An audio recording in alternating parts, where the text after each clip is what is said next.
He's not a bad slime. Welcome to this week's character discussion, where we will be discussing about my favorite cutest slime demon lord of the Octagram, Rimuru Tempest, and his origin, his personality, his species, not specific species, his ideals and goals. Now, I did an ASMR discussion on Rimuru's skill on over at my ASMR channel and how they evolve over time.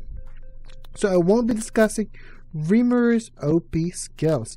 If you enjoy this video and if you find it informative, please do leave a like button and subscribe. I do a lot of Let's Play anime discussion and top 10 top 5 videos. Without further ado, let's dive right on in to Rimuru Tempest. Rimuru Tempest is the main protagonist of That Time I Got Reincarnated as a Slime. Formerly, he was Satoru Mikami, a middle-aged Japanese salaryman as Isekai goes, who is content living a bachelor life at age 37. One day, when his kohai at work and fiancé invited him for a lunch out, a robber passing by to stab him in. Not gonna lie, this is the time where Trucken was kind of laying low, which then reincarnated him as a slime, thinking of a body impervious to pain, diseases. The voice of the world reincarnated him as a slime, so that's the starfish's origin. His slime body was later revealed to be birthed by Veldora's massive aura. Later, Rimuru then met with Veldora, the storm dragon, which was sealed by a mysterious hero to stop him from one of his rampages, which Veldora explained much of the world to Rimuru, like heroes, demon lords, and reincarnated individuals, and even otherworlder as well. The two then shared a friendship in that short amount of time that vows to help each other out from their brief meeting, which led to Veldora naming the nameless slime, because of course Rimuru was reincarnated as a monster, which is that alone. He didn't reincarnate by his name Satoru Mikami, the nameless slime Rimuru, and Rimuru then gave Veldora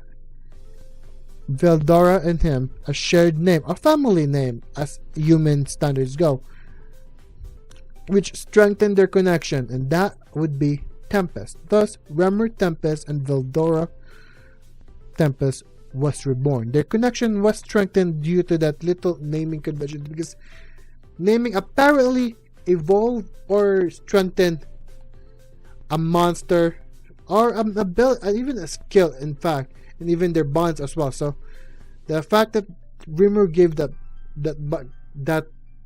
Tempest name strengthened their connection even more. Massive oversight that I actually did for this discussion video is not discussing Shizu. Shizu is a relatively important character to Rimuru. I mean, he's the first character that was Japanese, was also a summoned otherworlder, was also an otherworlder, building up another demon lord, and then at the end building another arc for Rimuru to tackle, which is the children, the releasing of the children's curse arc, and the meeting between Rimuru and Leon Cromwell as well, and essentially the passing of torch for Shizu, in Shizu's case to Rimuru. Remember that last point of that last paragraph?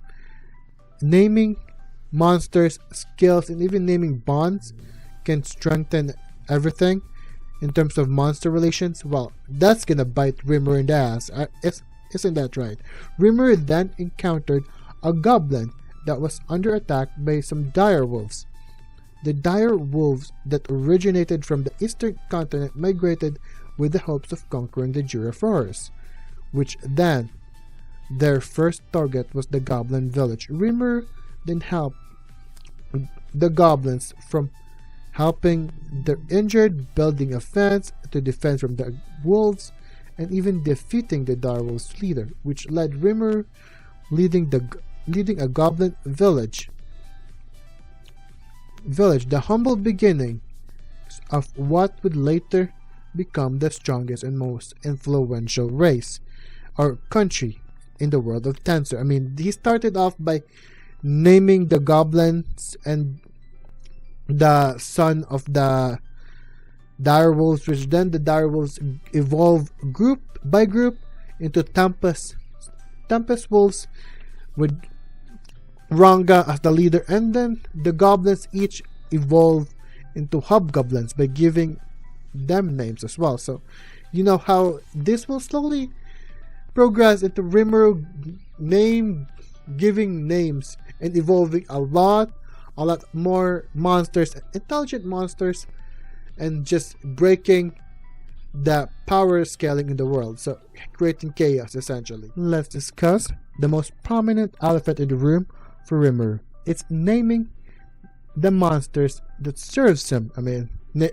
have a group of powerful demons, name them. Have a group of powerful ogres, name them. Have a very powerful skill, name them. Even naming the bond he had with Veldar, which ultimately strengthened their connection. Yeah, name them. Absolutely. Now, naming non-human entities like monsters, demons, etc. gives enough power boost to evolve into the next stage. Rimuru started from naming goblins and then evolved to hobgoblins, direwolves with Ranga as the leader to evolve to high level of monsters such as ogres, the lizard men, orcs, the demon race. Of course, naming so many monsters caused Rimuru's energy or molecules to diminish much more quickly, which then resulted from him being unconscious for 3 whole days. But the true dragons have immense amount of power that Rimuru unconsciously stole a bit of that power from Veldora that he lacks. This arrangement does sound fair in my opinion, because Rimuru is allocating a portion of his skill and abilities to help break Veldora's seal that the hero cast on him. So I feel like that's like a good trade-off from Veldora's energy, between Veldora's energy and Rimuru's skill. So that's a good trade-off. I am on Great Sage side there the entire time. And everything changed when the humans attacked. I mean, when the kingdom of Formus attacked, many monsters under Rimuru died that day. When everything seems lost, Aaron, a disguised elf that has been friends with Rimuru and Shizu for a long time, told them about the story of the dragon princess and her pet, which I almost immediately thought Melim at that point. How she attempted spirit resurrection and failed. Rimuru, with the help of Great Sage, Wisdom King Raphael, was able to perform the spirit resurrection because they figured out that they needed the soul to be contained in a specific part of the world, which they used Shuna's barrier and I think the anti-magic barrier that the enemy cast on their city. So in all likelihood, that was actually very opportunistic of the Great Sage to just contain all of the souls within one and then just preserving the body as well. That was a huge success. Of course, the spirit resurrection then required a huge reserve of magicules that only rival a demon lord. It requires a huge amount of magical reserves. But then, the evolution to Demon Lord needed a Demon Lord seed, which Rimuru acquired from the Orc Lord, and 10,000 soul. Luckily, the army from Farmus sent over about 20,000 sacrifice. I mean, armies that march on to Tempest definitely not sacrifices, because damn, that is one heckin' powerful scene right there, that merciless kind of Wrath of the Gods scene, Megiddo scene. Oh my god, that was super cold of Rimuru. Just saying. No. Yes, that's the story of how Rimuru becomes a demon lord to revive his fallen monster brethren. I won't spoil anything about the light novel, but this is, however, connected with Clayman and the recent Walpurgis arc. It's all in the anime. It's Rimuru's ideal throughout the series. Rimuru remains pacifistic in a way where he typically do not instigate fight, but however he ain't a pushover. If you push Rimuru too far, like ruining his economic plans or hurting the country he loves and the people close to him, he will push back, such as the case with Clayman and even with Yuki. But typically Rimuru chooses the diplomacy over violence, but of course, he is the chaos creator. He challenged every balance, especially the balance Mr. Guy Crimson and Menace have created over the years. He's a menace to every worldly balance, so he will fight even the balance that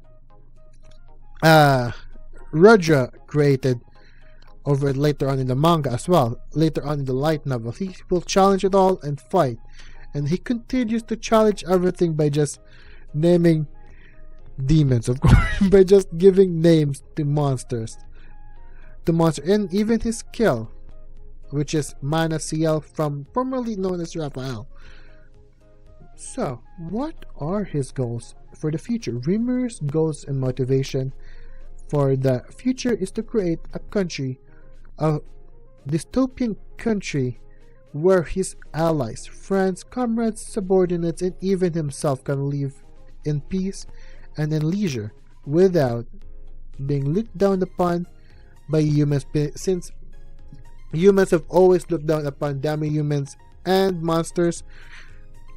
That's essentially what the roots of his goals are. This motivation was enough for him to surpass the ultimate existences in the world, which is the true dragons, by the end of the series. And that would be it. What do you guys think of our cutest demon lord? One of my favorite recent Isekai protagonists, aside from Rudius and Ainsol Gon, definitely one of my favorite power fantasy protagonists. And did you guys think I missed anything? If so, please do let me know in the comment section below. And if this interests you, please do leave a like and subscribe. I do a lot of gaming and animated content every Mondays and Friday. Mondays it's gonna be animated content, and Fridays is gonna be gaming content. Without further ado, see you guys next time, and please remember, keep grinding, everyone. Bye.